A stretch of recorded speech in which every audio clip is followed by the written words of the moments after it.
Colorado's farm workers keep us fed through their hard work over long hours, time that has not qualified for overtime until this year. It's a really difficult and contentious issue before the state legislature, with farm worker advocates arguing for more pay and benefits and farmers saying they could not afford it. Our Victoria De Leon looks at the new rules finalized just this week. Overtime pay for Colorado farm workers is now written into law. Agriculture has had overtime in only 6 other states. The state finalized those overtime requirements this week. Ere Juarez was disappointed with the final rules. Muy triste.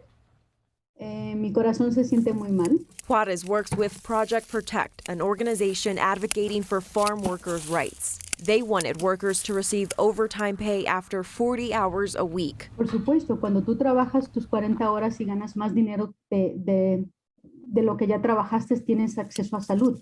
Instead, they'll get time and a half pay beginning in November of 2022 after working 60 hours a week. In 2024, it's reduced to 56 hours for some seasonal workers and small employers, and 54 hours for others. By 2025, most farm workers will be eligible for overtime after 48 hours. This soft entry is very important because it's going to give both workers and employers a chance to readjust. The 40-hour cap Juarez was hoping for, employers like Bruce Talbot feared. We are not in a financial position to pay significant overtime, as most growers are not. Talbot says it's an industry where hours fluctuate seasonally. Some months it's 40 hours a week, others it's 50. July 15th through middle of August or end of August, they're averaging 70 hours a week. Overtime has never been meant to be just money in pockets. It's meant to be an encouragement of shorter hours and to spread jobs among more workers. But some employers say limiting hours could lead to less producing. Pienso que es un argumento que no